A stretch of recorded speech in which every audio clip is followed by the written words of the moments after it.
Carlos, yo creo que desde que dirigió el primer programa que dirigió, Carlos enseguida se destacó porque era un brillante director.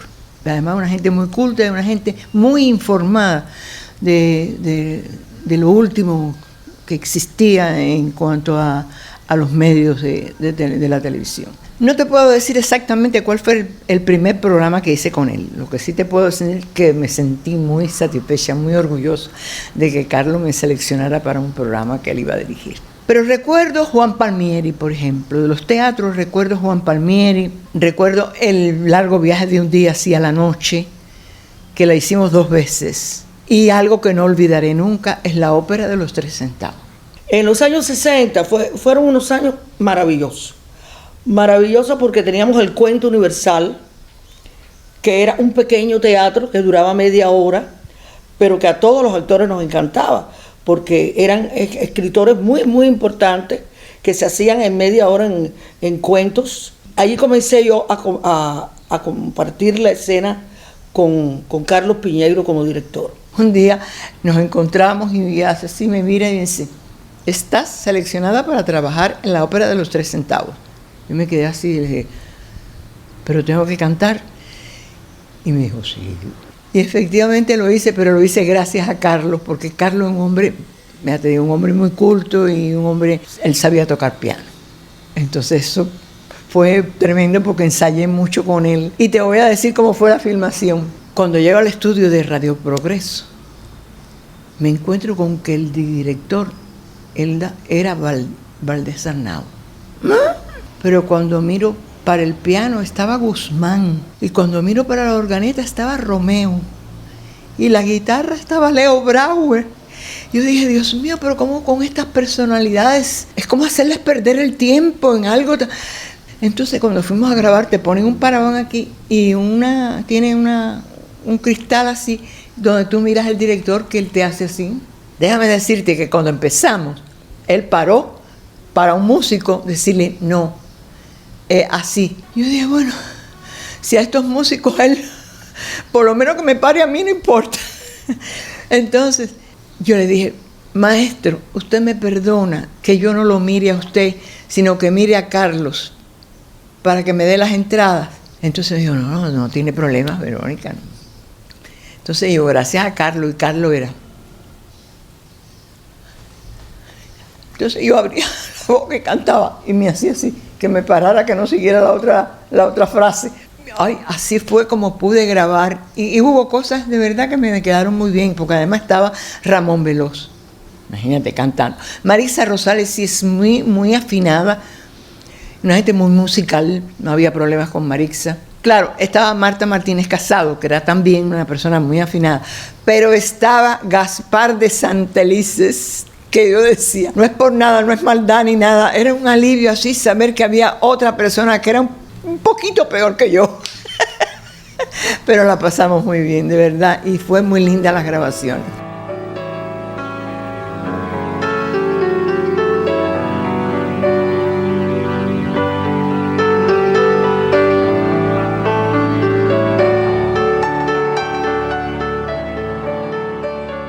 En el año 68 me escogen para el elenco de Madama Butterfly y era él quien estaba dirigiendo la obra en esos momentos.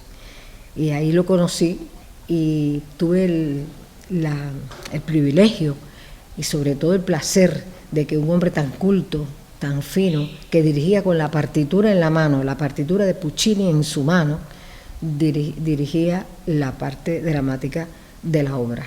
Carlos era un hombre excelente.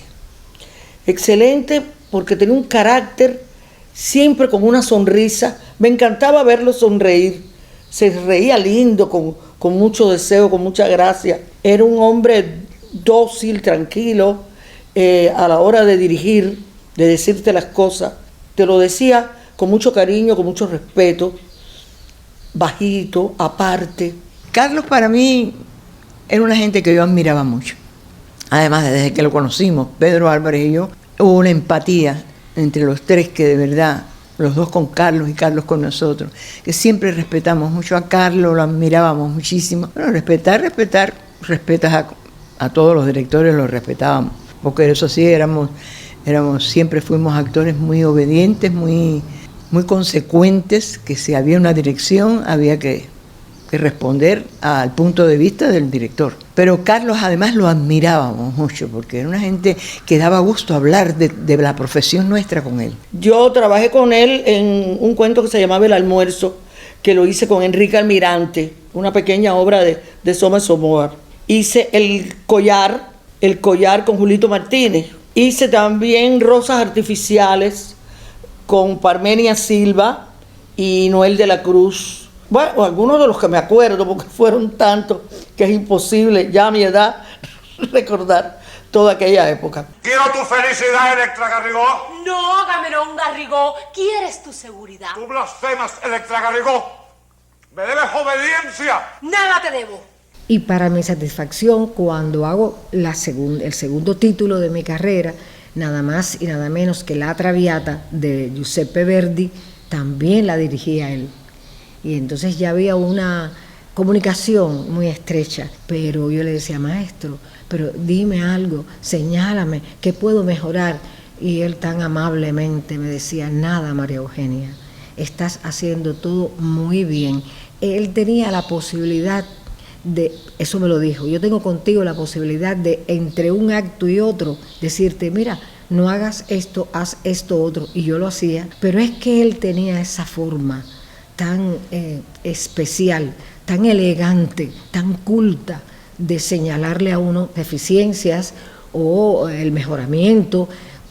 Yo estaba fascinada, porque para mí era un lord cubano.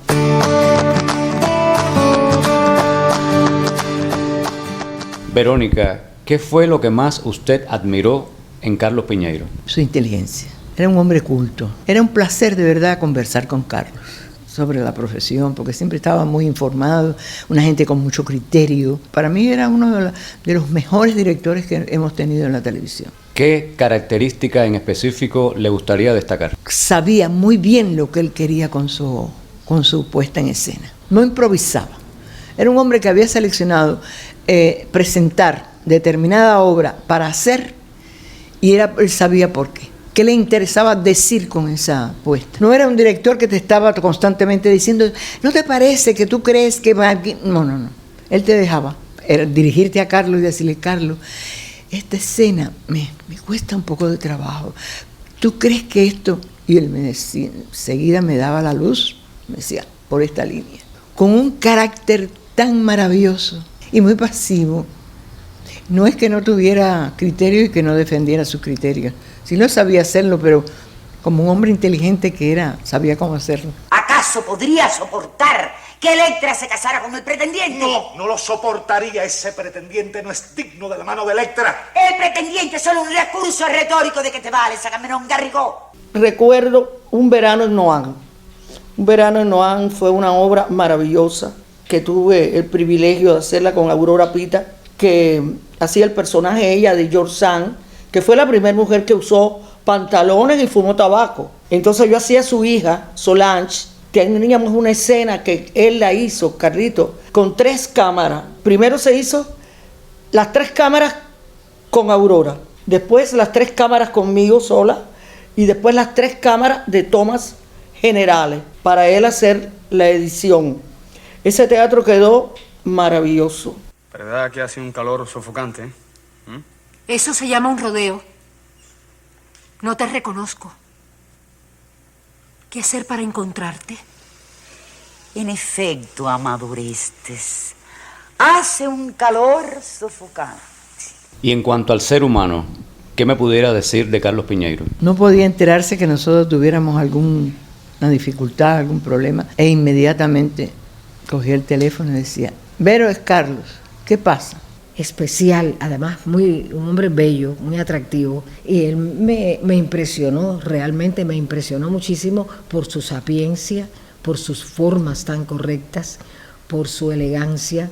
Por ejemplo, en el largo viaje de Un día hacia la noche, cuando él la fue a repetir por segunda vez, que habían pasado como 2 o 3 años de haberla hecho con nosotros, con Pedro como Taylor y yo como la Mary, la esposa. Pedro no lo podía hacer en ese momento. Y él dijo, está bien, yo voy a escoger otra obra.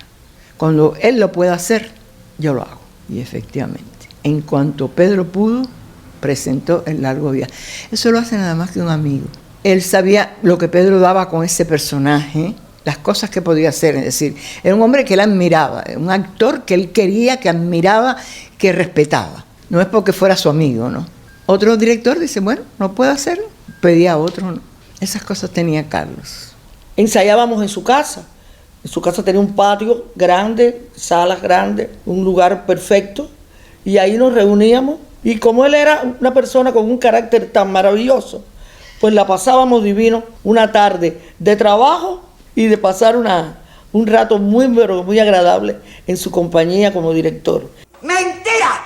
¡Ese telegrama es una impostura! Orestes no puede haber muerto despedazado por las fieras.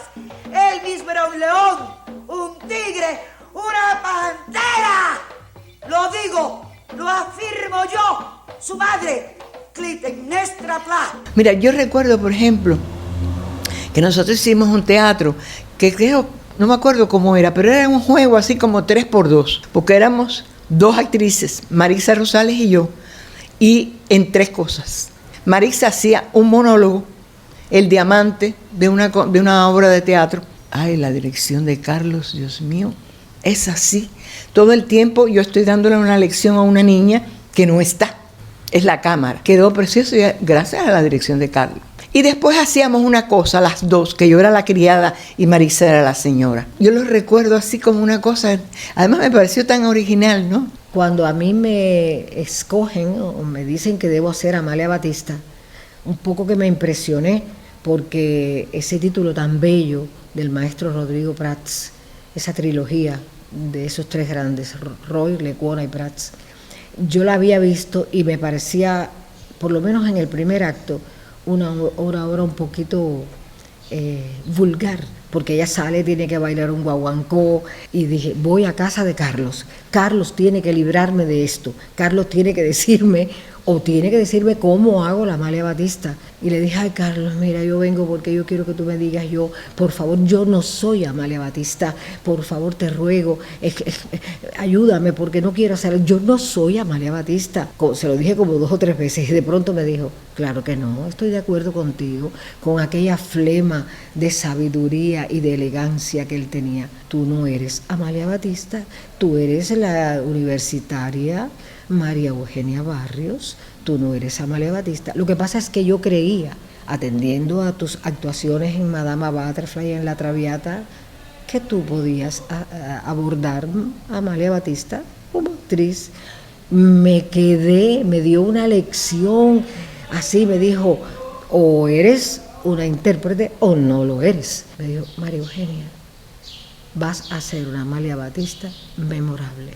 Yo creo que también él me quería muchísimo, me respetaba, como decir, y me quería, me valoraba. Pero aquello me ayudó tremendamente igual.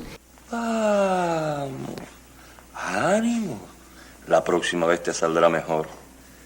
Será una gran actriz. Es ya una gran actriz. Vive en el mundo solo para representar. Recuerdo un día de verano de Turgeniev, que es un hombre, es como el iniciador de lo que después iba a ser Chekhov, de ese tipo de teatro, que la hizo Dalis. Y yo dije, qué guapo es Carlos, porque es un personaje muy difícil. Casi siempre a Dalis la cogían para cosas más sencillas, más en horizonte, pero Carlos era muy capaz. Tocaba el piano, tenía en su casa un piano de cola maravilloso, y él siempre le gustaba la música clásica, y lo disfrutábamos muchísimo. Cuando terminábamos el ensayo, pues escucharle tocar alguna pieza, y eso nos unía más como seres humanos, como actores y director. Por eso, porque sabía música, por su fineza, por su cultura y por esa parsimonia inglesa, que no solo tienen los ingleses, hay muchos cubanos que también la tienen. Por eso yo le digo que es un lord cubano. Era eso, un lord cubano. Verónica, como directora, ¿hay algo en usted a la hora de dirigir que haya sido propio de Carlos Piñeiro? Quizás la dramaturgia. Era de los directores que sí tenía muy en cuenta la dramaturgia. De verdad que el ICR, el arte en Cuba, la cultura, perdió un hombre muy valioso. Ayudaba a todo el mundo. Una gente buena. No porque esté muerto, si no fuera tan explícita y tan... Parece que sí, porque se lo oí ordenar a tu madre esta tarde. Le dijo al mayordomo: acabe usted cuanto antes con ese gallo. Está lleno de viruelas. Mis gallinas lo rematarían a picotazos de muy buen grado. Bueno, Verónica, gracias una vez más por aceptar formar parte de estos minutos en la vida de las tantas figuras que hemos tenido en nuestra cultura, en este caso de Carlos Piñeiro. Agradecerte que estés sacando a la luz tantos valores, tantos artistas que dieron toda su vida a los medios masivos lo mismo de la televisión que el radio, como el teatro, ¿no? Pero sobre todo, gente olvidada, que además la nueva generación no conoce. Así que gracias, Carlos.